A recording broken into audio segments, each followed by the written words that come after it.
What is going on, everyone? Off the grid here for week 2. Roster decisions and flex picks. And oh my God, John, do you have any fab left over? Were you someone who got caught up in the Elijah Mitchell storm that hit waiver wires this week? Well, yeah, I did not get caught up spending a whole ton of fab. I spent about 50% of my fab. I thought that was pretty reasonable for what should be a starting running back in week 2 here. Did go for $100 or for 100% of fab in some of my other leagues. So hopefully it pays through for us.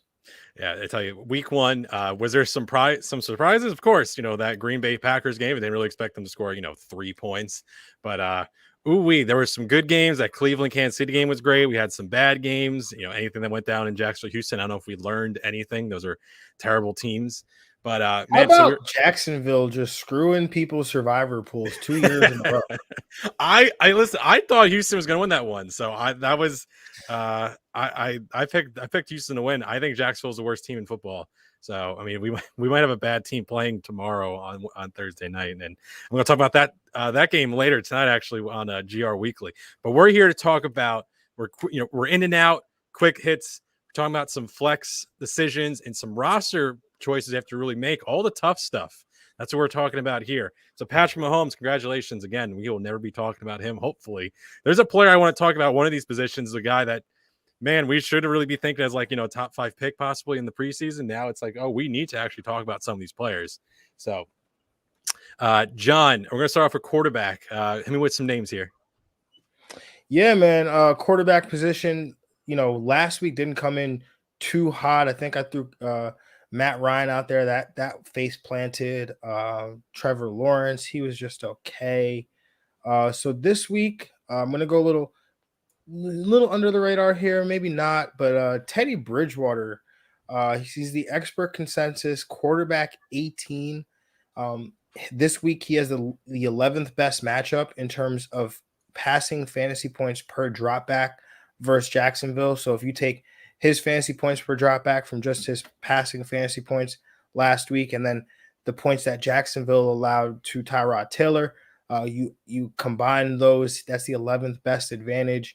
That's a pretty good recipe there for a close to top 12 finish here. He was the 260 passing yards last week, 2 touchdowns against a good Giants defense. So I think he should do well this week against a Jacksonville defense that you just referenced as the worst team in the league. I really do think they are. And some of the guys I want to really hone in, it's all like these guys for me that are, hovering around startable or not startable sort of thing. So for most teams, they're still looking at guys that started in the preseason. We're not looking to make any sort of moves. But one guy I think is going to be starting to really push into the top 12 is Kirk Cousins here, right? So Kirk Cousins, Minnesota. Did I like what they were doing week 1? Of course, because they didn't pass the ball 25 times like they did last year, and they didn't pass the ball 10 times like they did the year before that. So, all right, cool. Come out 50 more pass attempts against Cincinnati. Amazing. So now we get another good matchup for Cousins. So what we're going to look at in terms of, is he going to be a guy I think you should be starting your top 12? Because I think there's a real decision between him. Another player I want to talk about is Jalen Hurts. Now, Jalen Hurts, I think I even spoke up even on this show where Hurts, if you drafted him, he was someone I was down on in the preseason, but if there was a time you really wanted to put Hurts into your lineup, it was week 1 versus Atlanta. Now he has San Francisco, and through 2.5 quarters, San Francisco was controlling the ball completely against Detroit, and then became mega ultra garbage time. And that game ended up 41-33, right? But here, Cousins and Hurts, I think we have a situation where if you even want to sit Hurts for Cousins, I'm all about it. I'm struggling with who I actually want to push into my top 12. Do you have a preference of these two guys? I currently lean Hurts, but man, Cousins in this Arizona matchup, I thought that was my favorite week 1 match, was Arizona versus Tennessee. Half of that game went well, half did not. But Hurts against San Francisco is a little bit of a different story because he doesn't have the layup like he did against Atlanta. So would you be starting Kirk Cousins over Jalen Hurts? So I was actually on Kirk Cousins. I don't know if I brought him up on this show. I think I maybe brought him up in passing last week, but did come through with a QB1 finish. I think just barely hit QB1. So not disrespecting Kirk by any means, but I'm going with Jalen Hurts all the way here. I'm someone who I want those legs, man. I mean, I just don't want, we saw I want those legs, man. I want those legs, man. I mean, we saw it with Matt Ryan, we saw it with Aaron Rodgers even. Those two quarterbacks, their days were done essentially because their offensive lines could not get their jobs done. And once that happens, their fantasy days are done. And I want a quarterback who has some mobility, not even that he has to run for 50, 60 yards a game. Which just he can. But just be able to move, be able to evade the rush, be able to extend plays like we've seen with some of the, like even like Joe Burrow, right? Joe Burrow doesn't have to run, but he will extend plays. And so, give me somebody like that. That's why I will lean Jalen Hurts. And I'm in because week one's like the upside down, right? Like we're living in the upside down. We don't know what we think we know things that we don't actually know. And so was Tennessee's offense bad or was Arizona's defense good? And Chandler Jones was good.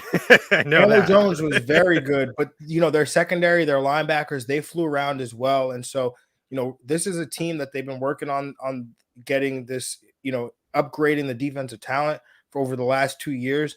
And if they've actually done that, they've added JJ Watt to it as well. I would not be surprised if we find out this week and next week that the Arizona defense is actually just a better defense than they were these last 2 years. Yeah, I'm really excited for it. I'm still leaning Hurts for the 5 games he started. He's rushed for 60 or more yards. There's a chance, technically, that's a small sample size. If he keeps up that pace, he will have the second 1,000-yard quarterback rusher in NFL history behind Lamar Jackson, who's done it in 2 years. But Kirk Cousins, he is right on the cusp. And if I have any inclination to see that, maybe the Vegas lines move or anything like that. Currently, that's a 1:00 star with the Eagles and San Francisco. The only game in the 1:00 slot that has a 50-point over under. The 4:00 games are currently where it's at, which Kirk Cousins is lining up with for that Arizona contest. But is there any other quarterbacks you want to bring up there, John? Yeah, the other quarterback that I would like to bring up is Baker Mayfield. He's the quarterback 15 this week in expert consensus rankings. He actually played really well last week. I mean, if you're just not looking at the fantasy numbers, if you just watch the game, or just even look at his stats, he played really well. Had the interception late, but like Tony Romo said on the broadcast, it looked like he was actually trying to throw that ball out of bounds. Just was getting hit, didn't get enough on it. But he had over 300 passing yards, didn't throw a touchdown pass, which is, going to be pretty hard to do, to throw 25 pass attempts for all that yards and no touchdowns. And so he gets a Houston defense this week who played a rookie quarterback in Trevor Lawrence, but allowed the 14th most fantasy points per dropback last week. And so Baker gets to play at home, should be playing with a lead, shouldn't have trouble throwing a touchdown pass or two in this one. So I like him to provide some steady streaming option this week. Yeah, and one guy, the last one I'll bring up for quarterbacks so we can move on is Matt Ryan. I don't really want to. This is one I don't want to give up immediately on before we kind of say, is the Atlanta Falcons offense bad? Were they not able to contest early, which I think was a problem? They had in that first quarter, they had like 12 plays within the Philadelphia Eagles red zone, and it came in with 6 points. How that translates to the overall success of the entirety of your week. Only them and the Green Bay Packers were the only teams to not score a touchdown. Him, Calvin Ridley, Pitts. I think it's going to be a little bit more of a difficult time for Mike Davis unless they're going to use them in receiving sort of work. I believe if we saw anything out of Dallas, I was a little overly shocked that Dallas was able to keep Dak Prescott upright, only sacked once in that game.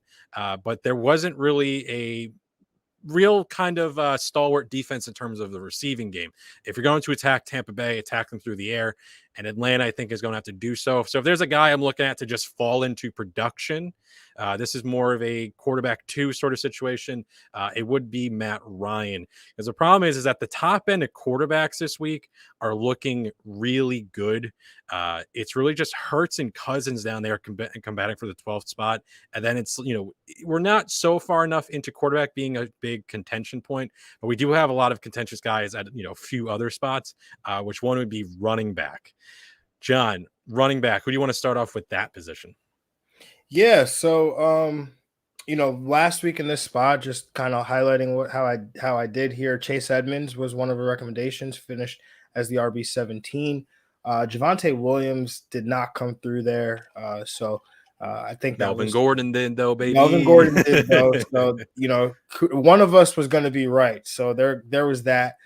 Philip Lindsay did not really come through. I mean, sort of, kind of. They all not scored, really. and it's hit 8 carries to Mark Ingram's 26. I don't know what to make of that. So I'm not going to take credit for that one, but this is the accountability segment, so I'm just throwing it out there. It's all good, man. Elijah Mitchell, though, is who I'm going with this week. The waiver wire star that we referenced at the top. RB26 and expert consensus rankings. Low hanging fruit here, I know, but this is more about the confidence here that fantasy managers need, because people were on the fence about whether even to spend this fab on him or not. Now people who got him, they're going to be on the fence whether they should be starting him and how they should view him this week. And for me, he's a shoe-in. He's a shoe-in to be a high-end RB2.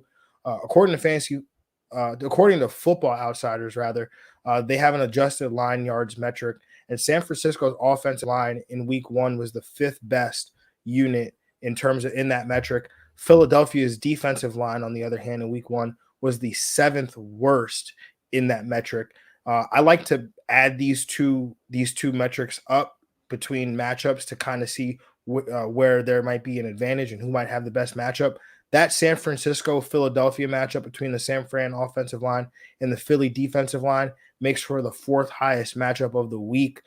We understand that the Niners like to run the ball. Raheem Mostert is out. Elijah Mitchell got 86% of the running back opportunities last week. It could change at any moment. We know that, but I think in week 2, having played the way he did in week 1, I think that he's earned the right to continue to carry the workload. And I'm going to go in a little bit of a different direction. And now, normally, it's what half of the show title is flex options, and the other half is roster decisions. And we're going to talk about Saquon Barkley, because, oh man, if there is no team that I think is in a worse spot to be playing on a Thursday night football game than the New York Giants offense currently is. Between Ingram, who was out week 1, and I am currently unaware of his status for week 2. We're going to find out today or tomorrow if he's playing. Kenny Golladay, who that whole offense is kind of limping along and wasn't really ready enough to be up to speed against Denver and have to play Washington. And Saquon Barkley. Now, am I saying Saquon Barkley shouldn't be in your top 10? Yes. Am I saying Barkley shouldn't be in your top 15? Yes. Am I saying Saquon shouldn't be in your top 20? Now it's a little bit of a different story, because we're actually getting towards a flex decision with Saquon Barkley. So, John, I have him as RB20. Where would you have Saquon Barkley ranked, and how confident are you in him in this week? I really just want to open the floor on this one, because I think it's an interesting idea. Yeah, it's interesting. I mean, I'm still working through most of my projections. They're done for the most part. I'm just trying to put the final touches on them. But Saquon Barkley right now, as it stands, is my RB25 ahead of tomorrow's game. I will have it wrapped up tonight and ready to go. But I think I'm the high guy. You're the high guy on Saquon Barkley here. I think just when you look at the circumstances that surround Saquon Barkley, right? First off, you touched on the offense. Did not look good in week 1. Second off, he's coming off a pretty major injury, which he obviously played in week 1. There was no setbacks. But I read a stat, which is a good thing. Him not having any worse spot that he came into week 1. It's just they had a tough matchup, but they have another tough matchup, and they actually play New Orleans in week 4. At least they get the Falcons next week. But so with all that being said, I mean, I'm still positive on the long-term outlook of Saquon Barkley. But as you said, coming into a Thursday night game, he played in his first football game in maybe 9 months. He's an NFL running back. You have to imagine that he's sore. He's probably more sore than he would be on a short turnaround going from Sunday 1 p.m. to a Thursday night game. So if they were limiting his touches in week 1, I would imagine they're probably going to continue to do the same in week 2.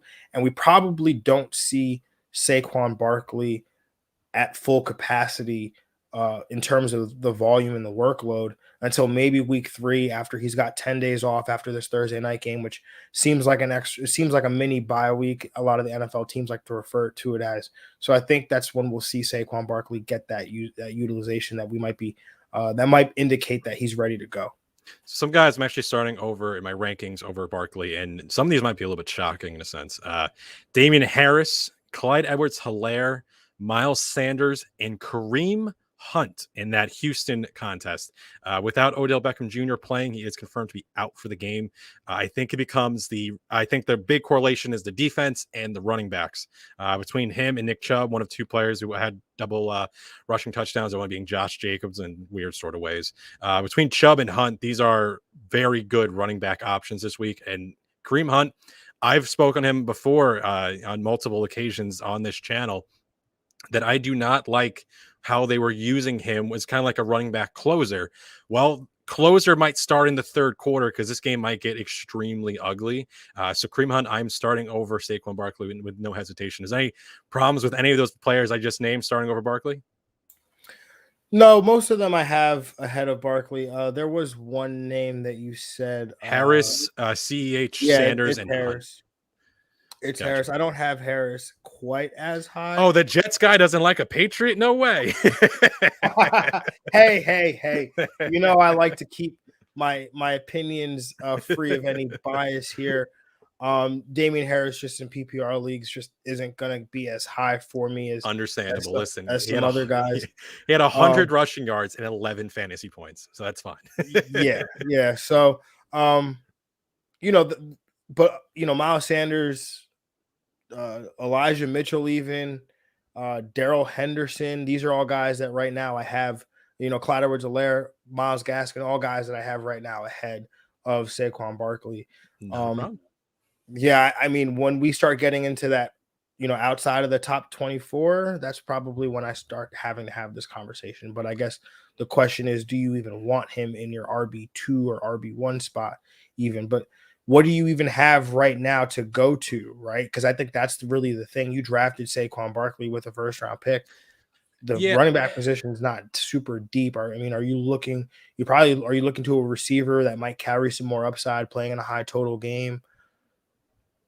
Yeah, and if you were drafting Saquon in the preseason, you had under the understanding that this early schedule was bad. You had Denver week 1, we weren't sure about how much work he was going to get. Then week 2, it's Washington on Thursday night. This was terrible. And then New Orleans was one of the top 3 run defense as well with Washington last year in Tampa Bay. So that first month was bad no matter what. So, but it's a matter of, can you survive the first month and you have a top 5 guy that you possibly get a little bit cheaper than you could have gotten in years past in Barkley. So you guys have kind of suffered now to be rewarded later, but it's kind of a tough situation. But 2 guys, Saquon Barkley and Kareem Hunt was the guys I wanted to cover. Is there a second running back you want to talk about? Yeah, it's Devin Singletary. He's the expert. I like that pick. Yeah, expert consensus RB32 according to FantasyPros.com. Zach Moss was a healthy scratch last week. Devin Singletary and Matt Breida, they were basically the 2 running backs there for Buffalo. Singletary was the lead guy in week 1. 73% of the running back opportunities, 14 total. He ran a route on 66% of the team pass plays, which was the 8th highest total in the league amongst running backs. And his 37 routes, according to PFF, was a 3rd most amongst all running backs. So his usage and his peripherals were really good in week 1, and he could really break through in a game where Buffalo should win and score some points. Sounds good. Wide receiver. I'm actually gonna kick off this position now. And there's a few good options, and there's a few players I want to talk about because I think there might be possibly a trap. Well, let's start off with Antonio Brown. And I think we can kind of all say, he has graduated from flex to possibly wide receiver 2 with that performance he had in week 1. And we have a great little spot here against Atlanta. I have him as a top 20 play.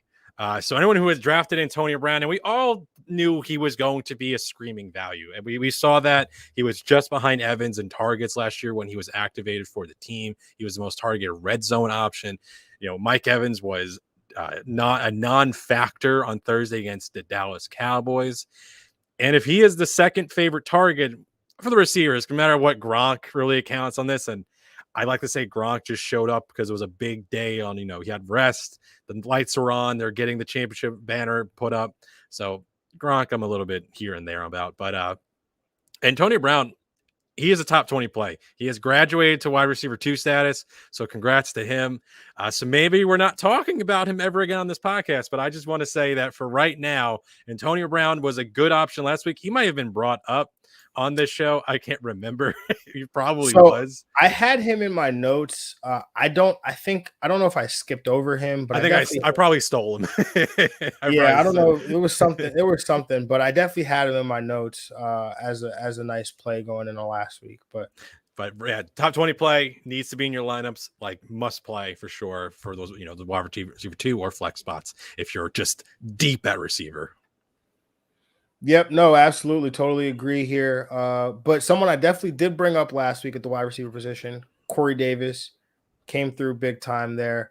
Rondell Moore, somebody else I brought up, finished higher than his ranking, but I think he's the peripherals and some of the peripherals were intriguing. You'd like to see the snap utilization go up, but I think he'll be an exciting guy for weeks to come. The guy I will go to here, my first wide receiver, is going to be Cortland Sutton, though. He's the wide receiver 32 on expert consensus rankings according to fantasypros.com. I think we get the bounce back week here. I wasn't into Cortland Sutton last week, although I have been into Cortland Sutton all this year. I wasn't into him in week 1. Thought the matchup was tough with James Bradbury in that tough Giant secondary, and he was playing his first full football game in 2 years. So I was expecting him to probably be a little sluggish out there, not have his full legs under him, but he led all Broncos players in routes according to PFF. Like I mentioned, saw James Bradbury last week, but he should have an easier time against the Jags secondary that got beat up by Tyrod Taylor. I like Cortland Sutton to finish as a wide receiver 2 this week. We obviously know the injury to Jerry Jeudy, who was gobbling up targets last week. They weren't necessarily playing the same role or seeing targets in the same area of the field, but I think Cortland Sutton absorbs some of that work here and some of that target share in week 2 and definitely bounces back for us. Yeah, Sutton, I'm a big fan of that pick because last week was, we both brought up Broncos running back. So the idea was we expected that to be a lower scoring game. It was, I believe, the lowest score go over under of the week. It's unfortunate the Giants are apparently in the lamest game in back-to-back weeks with a 41 total here against Washington. So unfortunate for all you Giants fans, that game is going to apparently stink.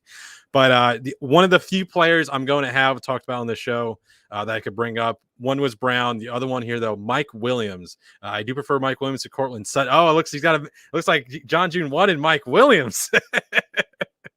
That I did. But hey, you know what they say? Great minds think alike. You know what? I'll let you have Williams because I want to talk about a player that I think is a trap. So I'll leave Williams for you, and I'll talk about a different receiver I think is a trap. Feel free to add on to what my blurb here on Mike Williams, but had a 26% target share from Justin Herbert last week, who attempted 47 pass attempts, 25 of which were on first and second down.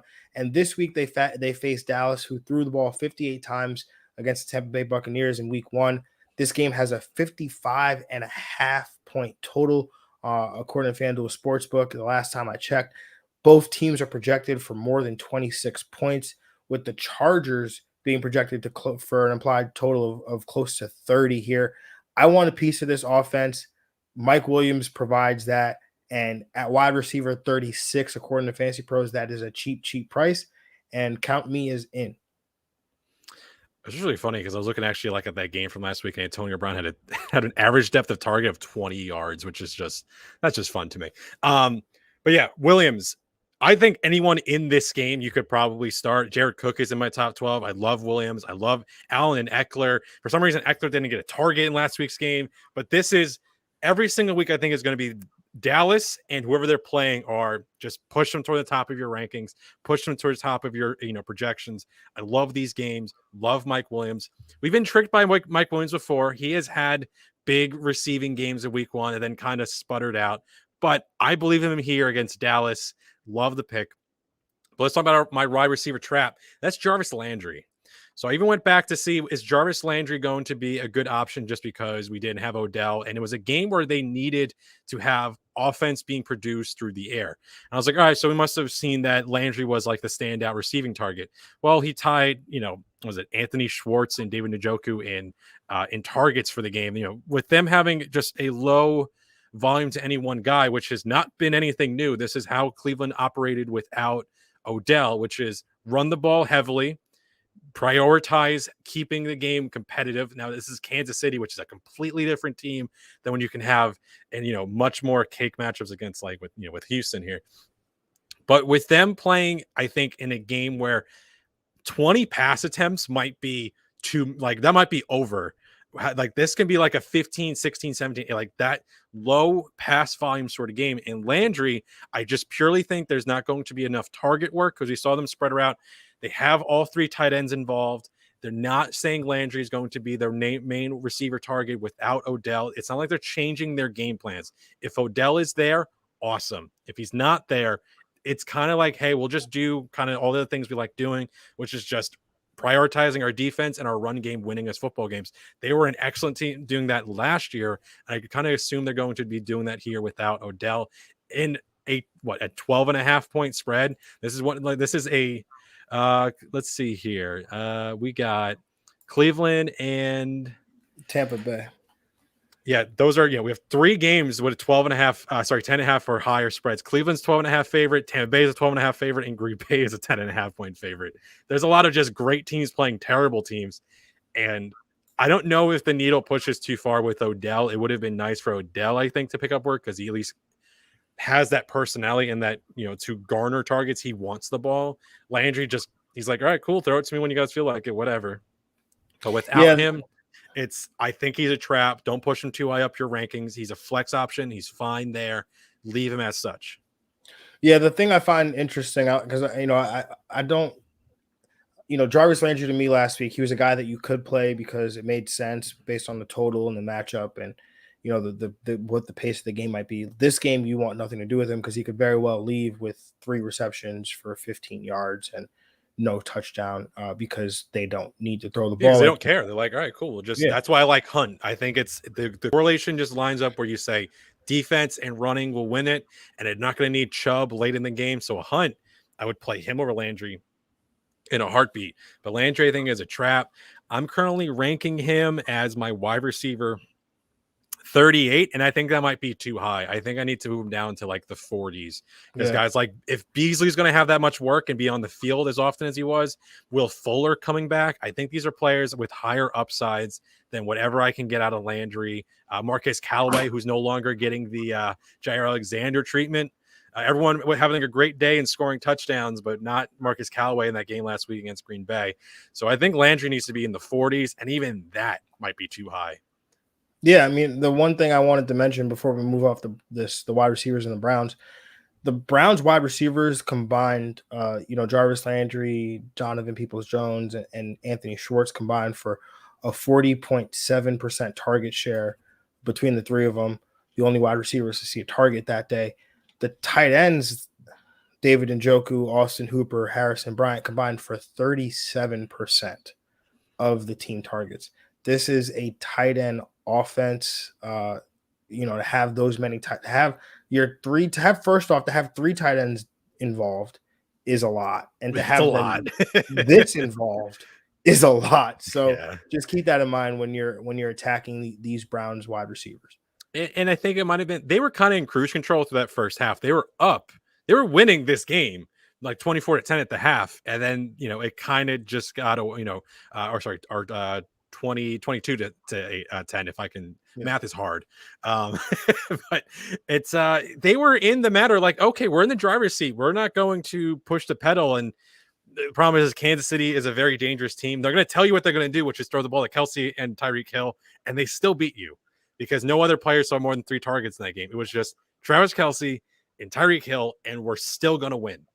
Kansas City is just a ridiculous team. But Travis Kelsey, again, play now we're going to talk about, but we're going to talk about his position now. Tight ends. John, I'm going to throw it over to you. We want to start off with tight ends for the week. I feel bad because he already heard you bring them up, but I'll skip Is he on your list? He's on your list. Who's on my list? Jared Cook. He's on my list. I'll but skip he's him. too easy because it's just like, oh, hey, he's playing Dallas. So you know what? I'm gonna skip him too. Everyone start Jared Cook if you got him. I think he's a top 12 option, but that's just me. I like him a lot this week. He's my flex, my tight end stream of the week for sure. And everyone's tight end stream of the week. Like everyone's probably gonna say that. will be, yeah. I mean, tight end 16 on Fantasy Pros, so it feels easy, but it's apparently not that easy for some. They gotta come around on it. They gotta change their rankings. I don't know what to say. I will not take the low-hanging fruit then. I'll go to the tight end 27, who, wait, let me check my notes, also happens to be playing in this game. Dalton Schultz, he's the tight end 27 according to Fantasy Pros, ran the 4th most routes at the position in week 1. I mean, even Blake Jarwin is still up there. I brought Blake Jarwin up last week, I think. I also brought up Cole Kmet, who finished as tight end 18, so whatever. But I think you should still look into him as a potential streaming option candidate going forward. Anyway, Dalton Schultz ran the 4th most routes. This game has a ton of points, 55.5. We've talked about it already. I think the Chargers also run a very fast-paced offense. They're gonna throw the ball a lot, 61% of the time on 1st and 2nd down. That should lead to a lot of points on their side, which should lead to a lot of points on the Dallas side. And Dalton Schultz should be a beneficiary of that. Yeah, he was also on my list. They're currently preferring him in both snaps and in targets. So if that's going to be the measure, let's see how it goes further down the line. But if he's the preferred Dallas tight end, that's good for us. Whatever, measure that ends up being, this is a team that's going to be passing. I don't think, 58 times a week, but 40 plus, I think is pretty locked in. Dak Prescott's going to be throwing a lot of passes this year. And if you're going to see 4, 5, 6 targets, whatever it may be for Dalton Schultz or whoever it may be, we're going with the information that we have. They have 2 capable tight ends, and currently they prefer Schultz. So we'll go with that until we get more information going off of that. If they completely abandon Schultz this week and go to Jarwin, that's in the range of possibilities. But it can also be Jarwin just, hey, he's a backup. Dalton Schultz is our guy. But we got 2 tight ends, taken away from there, Schultz and Cook. So who do I want to go with? Dallas Goddard. If Zach Ertz does not play in this game, now it's no longer, because then I'm looking at this San Francisco matchup, and to other people, you're like, oh, Dallas Goddard's a top 12 option no matter what. But wait, are you saying Dallas Goddard is not a top 12 option? No, he is a top 12 option. I'm just gonna say, I'm just gonna do the people. I'm just gonna do a solid for the people. I mean, he's tight end 9 according to expert consensus for them. But I think it needs to be talked about with the difference of Zach Ertz or not. And I don't prefer this matchup because I think they're looking at Hawkinson, right? They're just like, oh, Team X just gave up Y to player Z, right? So I want to talk about Goddard in the sense that I don't think that this was going to be a just slam dunk matchup for him going in, because I think San Francisco is a good defense. They were an amazing and excellent defense for 2.5 quarters against Detroit. And then mega ultra garbage time happened, and you saw Hawkinson, Williams, and Swift just kind of pick them apart. But I don't want to just be lazy with it, right? So here's my thing, because again, this is roster decision sort of stuff. If there's a player that I can look at and say he might be too overranked at this position, it was Goddard. And you saying 9 proves that to me. Because for me, I'm looking, Zach Ertz might not play this week. Okay, now Dallas Goddard's a top 12 option. When the flip of it was, Dallas Goddard's playing the San Francisco 49ers, a team that gave up the most points to tight ends in week 1. Okay, cool. I'm going to lock Dallas Goddard into my lineup. And this is the sort of stuff we need to talk about, where you can't just get lazy and say, oh, they did this, so now I have to think why sort of deal, right? So you bring that up is perfect, because I think that's what people are going to look at and just like, oh, Hawkinson did this. Hawkinson is such a major part of that offense, when Goddard here isn't particularly going to be their main number 1 option, because for Detroit, there are no receivers to put their name to. They had like 60 pass attempts in that game, and 5 different receivers saw like 2 or 3 targets at the least. It was just, hey, we're just throwing the ball all over the place. This is a different situation. San Francisco could come in here and really give it to Philadelphia, because that's a kind of type of quality team they are. This is a team, I think, that has aspirations to being a top 5 offense like they were 2 years ago when they were going to the Super Bowl. So I just want to bring him up in the matter that we can't be complacent with thinking that, oh, okay, it's now just Dallas Goddard top 12 no matter what because he's got a good matchup. Because we don't know if this is a good matchup. So if Zach Ertz is out, Dallas Goddard, I think, is a top 12 option, but with the correct reasoning, which is what I just told right here. So there you go, John. That's a very in-depth way of saying a tight end 1 is going to be a tight end 1 this week. It is, but I think you have to at least give the correct reasoning for these players. Otherwise, you're not learning anything. So, amen to that, brother. Well, my second tight end here, and hopefully I'm not stealing another guy off your list, is going to be a guy that I feel like has been brought up in fantasy circles before. I feel like he's been in the league forever at this point, but James O'Shaughnessy. That was definitely not my option. I can tell you that.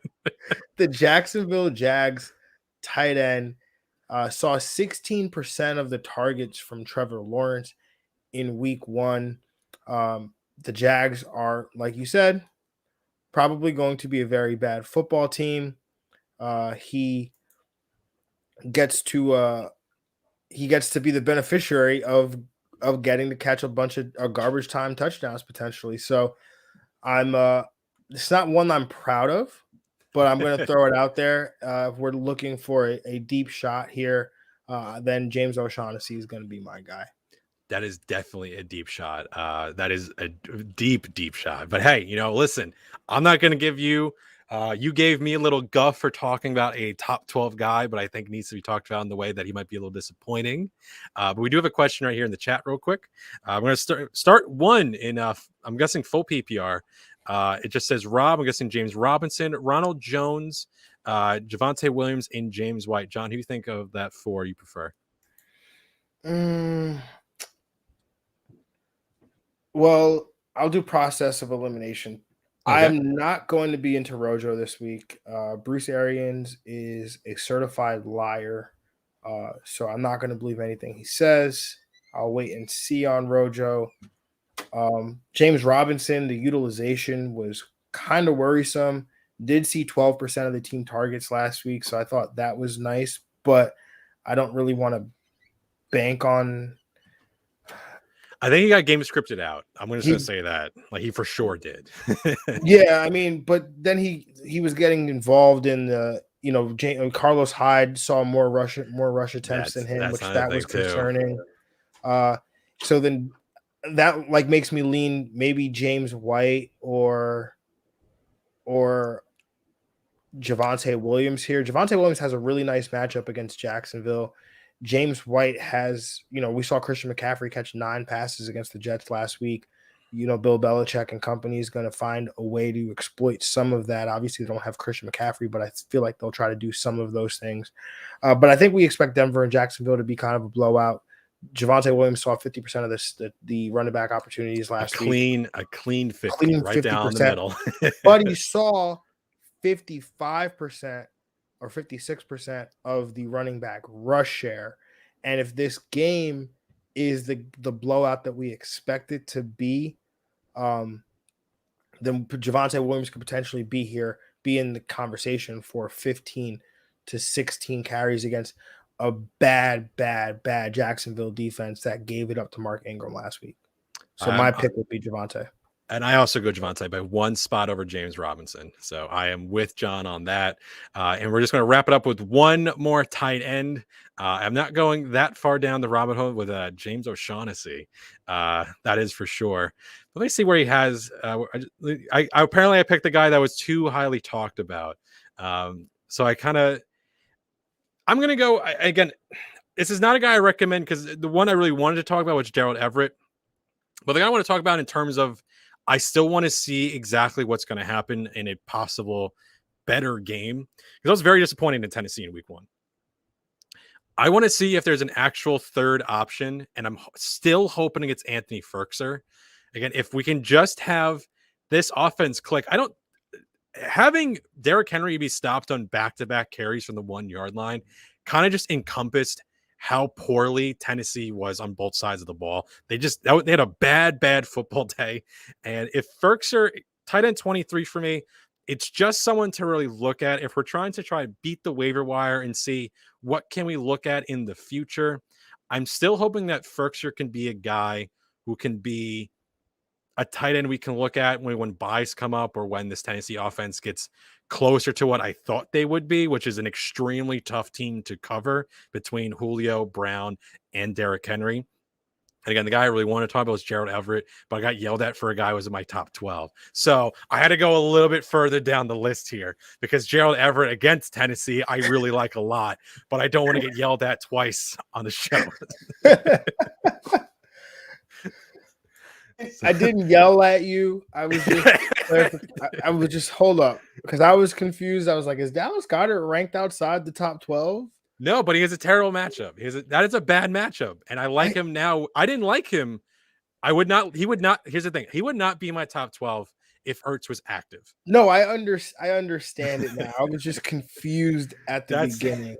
And like, I'm glad we clarified it because now the listeners and the as I saw your face, you're like, why are you picking this guy? You picked Barkley earlier. Like we're supposed to talk about tough players. I'm like, listen, it's a flex and roster decision show, and the decision needs to be made with Dallas Goddard because I don't like just saying, oh yeah, just play the guys because you draft.